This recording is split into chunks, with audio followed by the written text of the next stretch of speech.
السلام علیکم ورحمۃ اللہ وبرکاتہ۔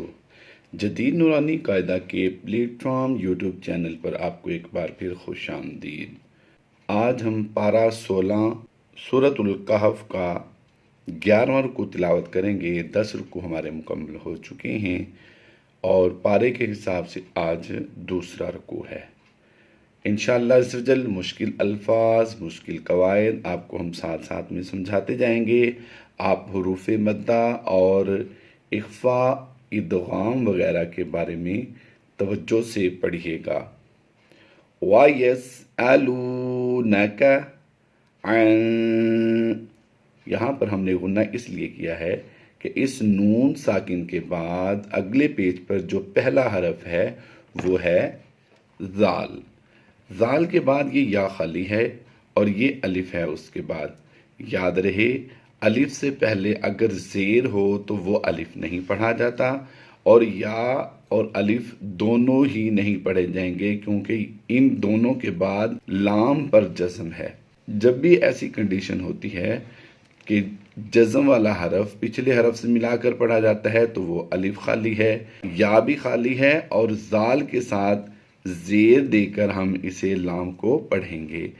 ذال، لام، زیر، ذل، یعنی یہ دونوں حرف ہم نے سائلنٹ کر دیے۔ ذی القرنین،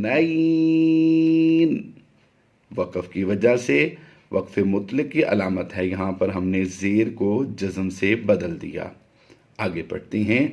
قُلْ سَأَتْلُو عَلَيْكُمْ، اب یہاں پر میم ساکن ہے، میم ساکن پر ہم نے غنہ نہیں کرنا ہوتا، لیکن میم ساکن کے 3 قاعدے ہیں۔ میم ساکن کے 3 قاعدے ہیں، ان میں سے ایک ہے ادغام شفوی۔ میم ساکن کے بعد جب بھی دوسری میم آتی ہے تو وہ میم مشدد ہوتی ہے، اور اس میم کو ہم نے غنہ آنے کی آواز دے کر پڑھنا ہوتا ہے۔ تو اس کی آواز کیسے بنے گی؟ علیکم منہ، علیکم منہ۔ نون ساکن میں یہاں پر اظہار کا قاعدہ ہوگا کہ نون ساکن کے بعد اگر حروف حلقی میں سے کوئی حرف آ جائے تو وہاں پر اظہار ہوتا ہے، یعنی ہم نے غنہ نہیں کرنا ہوتا۔ منہ ذکرا، 2 زبر کی تنوین کو وقف کی وجہ سے ہم نے ایک زبر کے ساتھ بدل دیا، یہ بن جائے گا ذکرا۔ آگے پڑھتے ہیں۔ اِنَّا مَكَّنَّا، یاد رہے نون مشدد اور میم مشدد میں ہمیشہ غنہ ہوتا ہے۔ آگے پڑھتے ہیں۔ لَهُ فِي الْأَرْضِ، فا کو ہم اس لام کے ساتھ ملائیں گے۔ یہ جو یا اور الف آپ دیکھ رہے ہیں ان دونوں کو ہم نہیں پڑھیں گے۔ فِي الْأَرْضِ وَآتَيْنَاهُ مِن كُلِّ شَيْءٍ سَبَبًا فَأَتْبَعَ سَبَبًا، 2 زبر کی تنوین کو ہم وقف میں الف مدہ سے بدلتے جا رہے ہیں۔ حَتَّى إِذَا بَلَغَ مَغْرِبَ الشَّمْسِ وَجَدَهَا تَغْرُبُ فِي عَيْنٍ حَمِئَةٍ، تا واو 2 زیر تیوں کی آواز دیں گے۔ حَمِئَةٍ وَوَجَدَ عِندَهَا قَوْمًا، 2 زبر کی تنوین کو وقف میں ہم نے الف مدہ سے بدلا ہے۔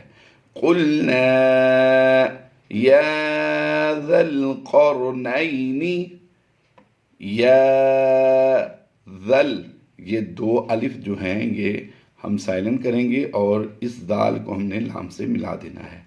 یا ذا القرنین اِنَّا أَن تُعَذِّبَ وَإِنَّا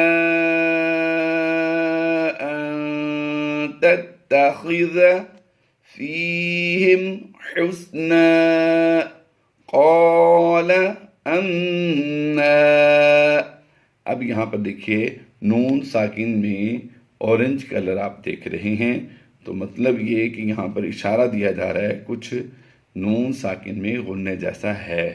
تو ہم دیکھتے ہیں اگلا حرف کیا ہے، تو اس لفظ کو ہم نے اگلے حرف کے ساتھ ملا کر پڑھنا ہے۔ یہ ہے میم نون زبر من۔ غور کیجئے، پچھلا لفظ تھا میم نون زبر من، نون ساکن کے بعد ہم نے یہاں پر ضا کو دیکھا ہے، ضا ہے حروف اخفا سے، نون ساکن کے بعد حرف ضا حروف اخفا سے آیا، تو یہاں پر ہم اخفا کرتے ہوئے یعنی آواز کو ناک میں چھپاتے ہوئے غنہ زمانے کی آواز دیں گے۔ من ظلم فسوف نعذبه ثم يرد إلى ربه فيعذبه عذابا نكرا وأن من آمن وعمل صالحا فله جزاء الحسنى وسنقول له من أمرنا يسرا ثم اتبع، میم شدید میں ہم ہمیشہ غنہ کر کے پڑھتے ہیں، ثم اتبع سببا حتى إذا بلغ مطلع الشمس وجدها تطلع على قوم لم نجعل لهم من دونها سترا كذلك، یہاں پر ہم نے زبر کو جزم سے بدلنا ہے، زبر کو ہم نے وقف کی وجہ سے جزم سے بدل کر پڑھنا ہے۔ كذلك، بہتر یہی ہوتا ہے کہ طا پر وقف کیا جائے، اگر وقف نہیں کرنا آپ کو تو پھر ہم آگے ملا کر کس طرح پڑھیں گے یہ بھی سمجھ لیجئے۔ كذلك وقد أحطنا بما لديه خبرا ثم أتبع سببا حتى إذا بلغ بين السدين، با یا زبر بی، نون سین زبر نس، بی نس سین دال زبر صد، بی نس صد دال یا زبر دی، یہ یا لین ہے، اس کو لمبا نہیں کریں گے، بی نس صد دی نون سے نہیں، بی نس صد دینی، یہاں پر بھی یا لین ہے اور یہاں پر بھی یا لین ہے۔ یا لین کی پہچان یہ ہوتی ہے کہ یا ساکن سے پہلے حرف پر زبر ہو، جیسا کہ آپ دیکھ رہے ہیں کہ یا ساکن سے پہلے حرف پر زبر ہے، تو اسے ہم نے لمبا نہیں کرنا۔ بین السدین وجد من دونہما، یہاں پر غور کیجیے گا، لام الف پر ہم نے وقف نہیں کرنا، اور دوسرا یہاں پر میم کو ہم نے لام کے ساتھ ڈائریکٹ ملا کر پڑھنا ہے، اس لام کے ساتھ نہیں بلکہ اس مشدد والی لام کے ساتھ پڑھیں گے۔ قوما لا يكادون يفقهون قولا قالوا يا ذل، ذال کو اس لام کے ساتھ ملانا ہے، دو الف جو ہیں یہ خالی ہیں، ان کو سائلنٹ کریں گے ہم۔ یا ذا القرنین ان یأجوج ومأجوج مفسدون فی الارض فهل نجعل لك خرجا على أن تجعل بيننا وبينهم سدا یہاں پر میم ساکن کے بعد با اور میم کے علاوہ سین آ گیا، تو یہاں پر ہم نے اظہار شفوی کرتے ہوئے غنہ نہیں کرنا بلکہ بغیر غنہ کے پڑھیں گے۔ بینہم سدا قال ما مکنی، میم کاف زبر مک، کاف نون زبر کن۔ جب ڈبل مشدد حرف آ جائیں تو وہاں پر ہم نے دیکھنا ہوتا ہے کہ کس کو کس کے ساتھ ملا کر کیا آواز دے کر پڑھنا ہے۔ مکنی فیہ ربی خیر فاعینونی بقوت اجعل بینکم وبینہم ردما آتونی۔ یاد رہے کھڑی زبر کو بھی کھینچنا ہے، واو مدہ ہے، یا مدہ ہے، تینوں ہی کو کھینچ کر پڑھیں گے۔ آتونی زبر الحدید حتى إذا ساوى بين الصدفين،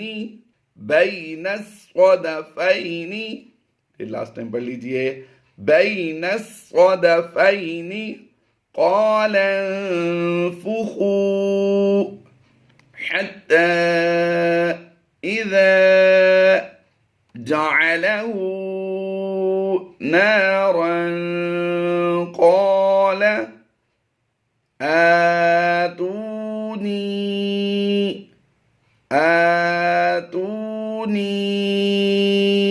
أفرغ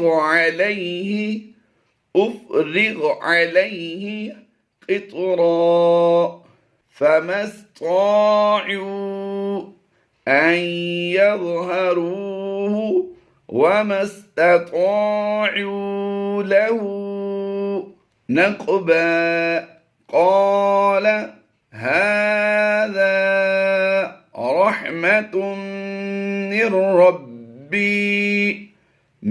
ربي فإذا جاء وعد ربي جعله دكا وكان وعد ربي حقا وتركنا بعضهم يومئذ ذال یادو زیر ذی يومئذ يموج يومئذ ذال یادو زیر ذی يموج في بعض ضاد واو دو زیر ضیوں بعض ونفخ في السور فجمعناهم جمعا، دو زبر کی تنوین کو ہم نے وقف کی وجہ سے ساکن کر دیا، لیکن اگر اس کو ملا کر پڑھیں گے تو عین واو دو زبر آؤں کی آواز دیں گے۔ جمعا وعرضنا جهنم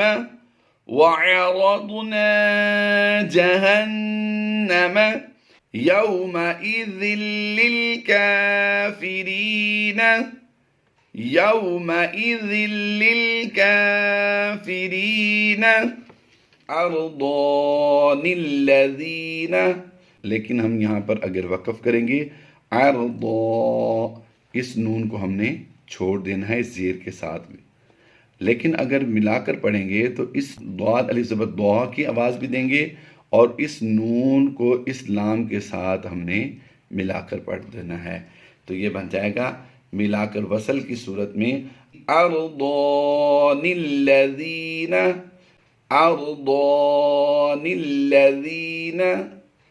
اور ملانے کی صورت میں نہیں پڑھتے تو وقف میں کیسے پڑھیں گے؟ ارضا الذین، یہ دونوں صورتیں وقف اور وصل ہم نے دونوں صورتوں میں بتا دیا کہ اسے کس طرح پڑھیں گے۔ کانت أعينهم في غطاء عن ذكري وكانوا لا يستطيعون سمعا۔ یہاں پر ہمارا پارے کے اعتبار سے دوسرا رکوع مکمل ہو چکا ہے اور سورت کے اعتبار سے 11واں رکوع مکمل ہو چکا ہے۔ ہم پارہ 16 سورہ کہف کی تلاوت کر رہے ہیں اور اس سورت کا بس ایک رکوع باقی ہے۔ انشاءاللہ سورہ کہف ہماری مکمل ہو جائے گی۔ اللہ تبارک و تعالی ہماری اس کاوش کو اپنی بارگاہ میں قبول فرمائے اور ہمارے لیے اس دنیا اور آخرت میں ذریعہ نجات بنائے۔ آمین بجاہ النبی الامین صلی اللہ تعالی علیہ وآلہ وسلم۔